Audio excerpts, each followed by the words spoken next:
안녕하십니까. 거꾸로 투자하는 쇼킹 부동산입니다. 2년 연속 마이너스 물가 그리고 부동산 시작해 보겠습니다. 자, 2020년 마지막 날 통계청에서 소비자 물가 지수를 발표를 했습니다. 12월 소비자 물가 지수는 전년 동월 대비 0.5% 오르는데 그쳤습니다. 자, 올해 소비자 물가 상승률 1.5%라는 기대치를 안고 출발을 했습니다. 올해는 자, 소비자 물가 목표치 2% 달성할 수 있겠구나 이런 기대감을 안고 출발을 했는데 코로나19 1차 확산에 마이너스 수준까지 떨어지고요. 1%까지 올라갔던 소비자 물가 상승률은 그 이후에 2차 확산으로 다시 한번 하락세, 그리고 이번에 3차 유행으로 다시 한번 하락세를 맞게 됐습니다. 내년 1월, 2월 소비자 물가 지수도 굉장히 낮게 나올 거예요. 자, 이로써 대한민국 역사상 최초로 2년 연속 0% 소비자 물가 상승률을 기록을 했습니다. 원래 0% 소비자 물가 상승률을 기록한 적이 있지만요, 그 이후에도 0%대라는 소비자 물가 상승률을 기록한 적은 없거든요. 왜냐, 무엇인가 경제 충격이 왔으면 바로 V자 반등을 했기 때문에 그 이후에는 높은 성장률을 기록했는데 이번엔 그렇지 않았다는 거죠. 2019년에 미중 무역 분쟁으로 대한민국이 직격탄을 받으며 0.4%의 소비자 물가 상승률을 기록했고 2020년은 회복을 했어야 되는 시점에 코로나19란 변수 때문에 0.5%에 그쳤다는 부분입니다. 자, 어떤 품목이 영향을 줬을까요? 자, 통계청의 자료를 보면은요, 공공 서비스 부분이 복지 증가로 인해서 물가 하락 요인으로 작용을 했고요. 저유가에 따라서 석유류 가격 하락이 물가의 하락에 큰 기여를 했다는 부분입니다. 자, 그런데 이 복지 관련된 부분은요, 2020년에 개편이 됐어요. 이것이 2022년에 중대한 변화의 한 가지 요소다. 이거 뒤에서 한번 정리를 드리겠습니다. 자, 요즘 저물가로 가면 공감 못 하시는 분들 많아요. 왜냐면은 일반인들의 체감도가 높은 농축수산물이나 집세는요, 굉장히 높게 올라가고 있는데 의외로 소비자 물가 상승률에서 가중치가 적어요. 왜냐면은 농축수산물 물가지수 가중치는 2018년에 한번 축소되는 걸로 줄어들었고요. 그리고 대한민국 지금 전월세 가격이 굉장히 급등하고 있잖아요. 그럼에도 불구하고 월 평균 집세 상승률이 0.2%밖에 안 잡히네. 이렇게 시장과 괴리가 있는 이유가 무엇이냐? 통계청 전월세 집계 방식하고요, 가장 보수적으로 집계해야 된다는 한국감정원 주택가의 전월세 통계하고도 좀 집계 방식이 많이 달라요. 왜냐면은 일단은 이 통계청에서 보는 전월세 가격은요, 전국 기준으로 보고요, 아파트 외 주거 유형도 포함을 하게 됩니다. 또한 신규 계약건뿐만 아니라 갱신건까지 포함을 하다 보니까 생각보다 변동률이 굉장히 적게 나타나는 거예요. 자, 그래서 통계청은요, 이렇게 실제 물가와 괴리 수준이 높은 소비자 물가 집계 방식에 대해서 내년에 개편을 하고 2022년부터 적용을 한다고 합니다. 자, 소비자 물가가 왜 중요할까요? 저희가 많이 말씀드리죠. 바로 저금리를 끝내기 위한 가장 중요한 변수라는 겁니다. 자, 이 소비자 물가 상승률이 급등하게 되면 시중에 풀린 유동성이 과도하다고 판단해서 한국은행에서 빠른 대응으로 금리 인상으로 대응을 하는데, 만약에 금리 인상을 했음에도 불구하고 소비자 물가 상승률이 둔화가 안 되면 지속적으로 인상을 하는 부분이죠. 한마디로 정상금리로 가는 속도가 이 소비자 물가에 달렸다고 보는 부분입니다. 그래서 과거에 미국의 서프라임 모기지 사태나 일본의 부동산 버블 모두 다 이 소비자 물가 급등과 연관이 있다 말씀드렸죠. 자, 금리는 부동산 시장에 절대적인 영향을 끼칩니다. 금리와 아파트 가격은 반비례로 나타날 수밖에 없어요. 금리가 인하하게 되면은 예금 금리와 대출 금리가 하락하면서 현금 가치는 하락하고 부동산 가치, 자산 가치는 상대적으로 올라갈 수밖에 없는 구조입니다. 전 세계적인 부동산 버블 사례는 대부분 저금리가 기반이 돼 있고요. 부동산 버블 붕괴 사례 역시 대부분 급격한 금리 인상, 일본, 미국, 한국 모두 다 해당이 된다 말씀을 드렸습니다. 자, 지금의 부동산 가격을 만든 건요, 두 가지 사건입니다. 자, 2019년에 두 차례 금리 인하가 있었던 이유는 다들 아시죠? 바로 미중 무역 전쟁 때문입니다.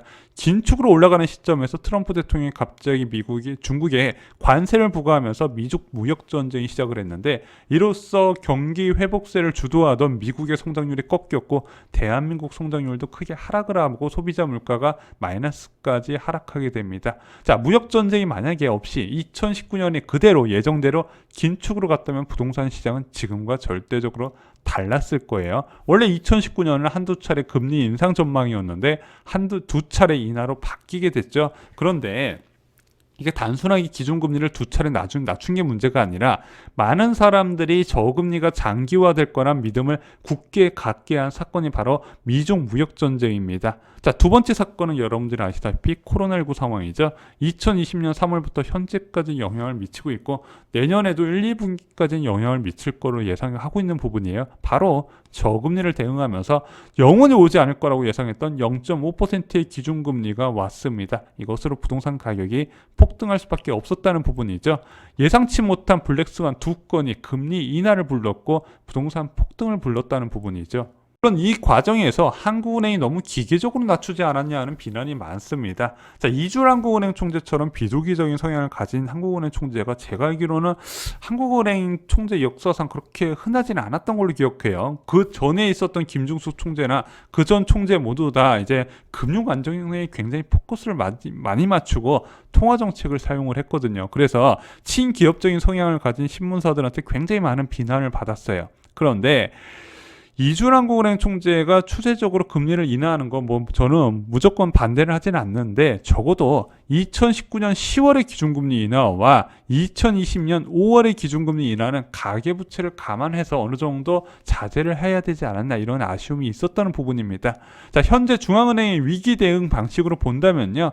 금리가 지속적으로 상승하기 위해서는 기본 전제 조건이 이제 보이시죠? 바로 장기적인 안정적인 성장이 필요하다는 거예요. 장기가 안정적으로 성장해야 소비자 물가 상승률이 둔화될 일도 없을 것이고 경제 성장률 둔화로 금리 인하할 이유도 없겠죠. 그래서 이번에 미국 대통령 당선된 바이든 후보가 많은 사람들이 세계 경제 회복에 긍정적이다. 왜? 이 사람은 돌발적인 행동은 안 할 테니까. 자, 그럼 다시 본론으로 들어와서 내년 물가는 어떻게 될까요? 지금 보면 한 1% 전후로 한국은행에서는 전망을 하고 있습니다. 많은 전문가들과 일치하는 상승률 전망치가 나왔어요. 자, 내년에 잘 돼야 1%밖에 안 되면은 그럼 0% 상승률을 기록하는 게 상반기 때 많이 있겠네? 그러면은 한국은행에서도 현재 완화적 통화정책 저금리 기조를 유지할 수밖에 없을 것이다. 신년사에서 밝힌 부분입니다. 자, 코로나19 3차 유행 확산으로 2021년 인상 가능성이 채권 시장에서 좀 있었어요. 그마저도 많이 줄어들었습니다. 그럼 빨라야 2022년 초에 금리 인상이 가능하다는 부분이죠. 자, 그럼 2022년에 금리 인상 수준은 어느 정도가 될까요? 지금 한국은행에서는 2022년에 1.5% 정도 나타날 거라고 전망을 하고 있습니다. 자, 이 정도까지는 갈 거라고 보는 거예요. 올해 1월도 1.5% 정도 갔거든요. 이 당시만 해도 미중 무역 분쟁의 이제 불확실성이 해소되고 이제 경제 본격적인 회복으로 가자 했더니 1.5%는 나왔다. 그럼 2022년도 이 정도는 나오지 않을까? 이렇게 예상이 됐던 부분이죠. 그래서 부채 증가 속도에 따라서 다르지만요. 2022년에 한 차례에서 두 차례는 무조건 올릴 거라고 보는 부분입니다. 근데 그 이상 올릴 수 있을까? 그건 어려워요. 왜냐면은 현재 가계부채나 기업부채가 너무 많이 늘어났기 때문에 한꺼번에 올리게 될 경우에 그 충격을 한국은행에서 감안할 것이다. 그래서 금리 인상 속도가 굉장히 완만하게 이루어질 가능성이 있다. 이렇게 보는 게 일반적인 시각입니다. 그런데 1.5% 소비자 물가 상승률이 아니라 그 이상 급등이 나타나고 이제 가계부채에 상관없이 기준금리 인상 기조가 굉장히 빨라질 수 있다는 가능성을 오늘 좀 말씀을 드리고자 합니다. 자, 앞에서도 한번 언급드렸는데 2022년부터 적용되는 새로운 소비자 물가 지수 기준이 있습니다. 바로 마이너스 물가의 주범이라고 불렸던 고교 납입금이 소비자 물가에서 빠진대요. 자세히 한번 보겠습니다. 2022년부터 통계청에서 발표하는 소비자 물가 동향에서 고등학교 납입금이 조사 대상에서 제외가 된답니다. 현재 고3에 적용된 무상교육이 고등학교 전 과정으로 확대되면서 고교 납입금 부담이 존재하지 않기 때문인 거죠. 그래서 2020년 5월, 6월 소비자 물가 동향에서 고등학교 무상교육이 5월, 6월 소비자 물가 기여도에서 마이너스 0.3%포인트를 차지했던 부분입니다. 그럼 이게 없어지게 되면요. 0.3%포인트 정도 인상 요인이 되는 거예요. 그럼 한국은행에서 2022년에 1.5% 정도 올라간다 했는데 여기에 0.3%포인트 더 올라가서 1.8%포인트 이상 올라갈 가능성도 제기가 되는 겁니다. 자, 2014년 이후에 저물가를 부른 주요 원인 중 하나 다들 아시죠? 저유가라는 부분이죠. 자, 2015년에 0.7%의 소비자 물가 상승률을 기록했고 2016년에 1%의 소비자 물가 상승률을 기록했던 이유 결국에는 저물가입니다. 100달러대의 배럴당 유가가 40달러, 30달러, 20달러대 수준까지 떨어지다 보니까 당연히 물가 상승률의 바닥을 기를 수밖에 없었던 부분이죠. 그나마 2017년에 소비자 물가 상승률이 크게 반등했던 부분은 결국에는 유가가 반등을 할 수 있었기 때문에 가능했던 부분이고요. 2018년 상반기에는 이제 소비자 물가 지수가 2.0까지 찍었어요. 왜냐? 그때 유가가 굉장히 많이 올라갔었던 부분인데 이제 하반기에 미중 무역 분쟁으로 인해서 소비가 둔화되면서 1.5%밖에 안 됐지만 그래도 유가가 올라가게 되면 소비자 물가 지수는 자연스럽게 올라가게 돼 있습니다. 자, 저유가의 근본 원인 딱 하나죠. 이제는 초등학생도 다 아는 내용입니다. 미국 세일 오일 생산량 증가에 따른 공급 과잉 부분이에요. 전 세계에서 원유를 가장 많이 사용하는 미국에서 오히려 수출까지 해버리다 보니까 전 세계적으로 원유 공급 과잉에 직면하게 되는 부분이죠. 게다가 이 세일 오일 업체는요, 다른 산유국과 다르게 민간 주도로 생산을 하기 때문에 국제 산유국 감산 공조에 포함이 안 돼요. 그래서 나홀로 계속 생산량을 늘려왔다는 부분이죠. 게다가 이제 다른 산유국에서 얘네들 한번 죽여보려고 치킨 게임까지 벌렸는데 기술 발전으로 생산 단가가 낮아져서 저유가에서도 생존이 가능해요. 그런데 이 세일 오일 업체의 최대 위기가 다가오고 있습니다. 바로 이번에 미국 대통령으로 당선된 바이든 후보가요.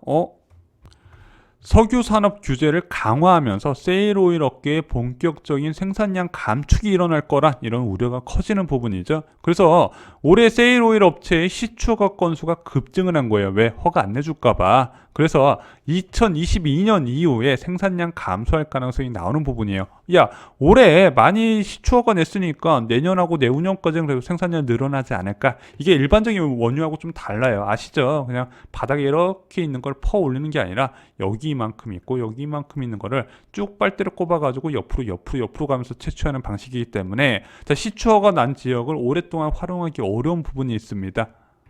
그러면 그동안에 저유가의 근본적인 원인인 이 원유 과도한 생산량에 대해서 감소 가능성이 있다는 부분, 그것이 원유 가격을 오르게 할 가능성이 있다는 부분입니다. 자, 전기차 의무 판매량 확대 지금 각 국가별로 설정하고 있는 부분인데 솔직히 이건 더 미래의 얘기예요. 당장은 유가 상승 가능성이 크다는 부분입니다. 저물가에 따른 저금리가 영원할까라 믿다가 바닥 뚫고 지하실 간 국가 아시죠? 일본입니다. 부동산 좀 과하게 투자했던 사람들 전부 다 파산했죠. 자, 이렇게 일본의 버블이 형성되고 꺼져가는 과정에서 금리 인하 시기와 급격한 인상 시기가 겹쳤다는 부분인데, 자, 이런 식으로 저금리가 이제 이어지는 과정에서도 왜 사람들은 부동산에 투자를 했을까? 정상금리로 돌아간다고 생각 안 했을까요? 그 당시에는 마이너스 물가였거든요. 자, 이런 식으로 저물가가 지속되면 사람들이 항상 이런 저물가가 오랫동안 지속될 거라 착각을 하는 부분인데 어느 순간 고물가로 바뀌어버리면서 지속적인 기준금리 인상의 원인이 됐다는 부분이죠.